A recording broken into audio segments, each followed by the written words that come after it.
C'est un vrai test que passe l'AS Saint-Etienne cet après-midi au stade Océane.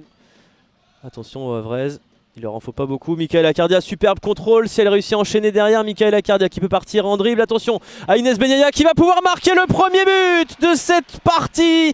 C'est superbement joué et ça vient effectivement récompenser l'allant Havrais. Première situation, première occasion, première frappe et premier but de l'inévitable Inès Benyaya. 1-0. Inadjim.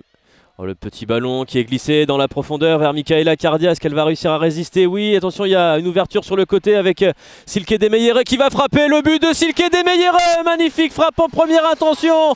Et la capitaine belge de l'équipe havraise qui double la mise. Et c'est une superbe action construite par les joueuses de Romain Djoubri. Au contraire, là, ça continue à dérouler côté Havrais avec Najma Alinadjim qui va être la première sur le ballon. Si elle réussit à centrer le ballon contrôlé par Inès Benyaya qui va frapper. Inès Benyaya, ça vient frôler le petit filet extérieur, à forcer et à contraindre Ili Daoud à s'excentrer.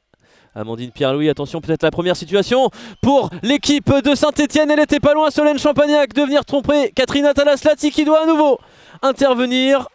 Et c'est la pause ici au stade Océane, sifflé à l'instant. Le Havre qui a maîtrisé des pieds et des mains cette première période, qui va pas pouvoir mettre sa partenaire Regina autour sur orbite, et là ça peut être dangereux. Par contre, avec l'appel dans la profondeur de Najma Alinadjim qui a réussi à effacer la gardienne et qui va venir marquer le troisième but. Elle n'était pas en position de hors-jeu. Superbe réalisation, le grand pont pour la Havraise.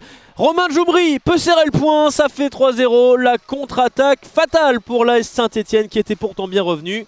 Allez, le coup de sifflet, c'est parti pour Amandine Pierre-Louis qui va le botter. C'est au fond! Superbe réalisation!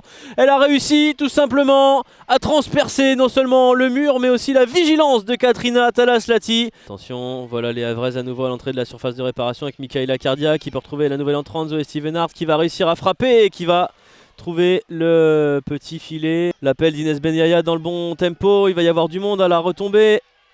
Qu'est-ce que va faire Inès Benyaya? Servir dans l'axe. Christy Gavori qui va venir marquer le quatrième but. Et voilà peut-être à nouveau, cette fois-ci, le suspense qui s'éteint. Superbe mouvement Havrais et Christy Gavori au sol il y a quelques instants qui s'est bien remise de ses émotions puisqu'elle permet de nouveau aux joueuses du Havre de compter 3 buts d'avance, 4 buts à 1 désormais. Attention à ce ballon dans la profondeur. Attention parce qu'elle est passée Alexandria à la montagne, elle va frapper, elle va réussir à marquer le but du 4-2, la Canadienne qui soigne sa sortie. Le 4 buts à 2, on a hésité un petit peu, marqué et de superbe manière. Fin de cette 14e journée ici au stade Océane. Le Havre s'impose largement, 4 buts à 2, du spectacle, de la maîtrise. Une équipe stéphanoise qui s'est montrée résiliente dans les derniers instants mais qui n'aura pas su inverser la tendance. Les Havraises prennent une très belle avance sur la zone de relégation.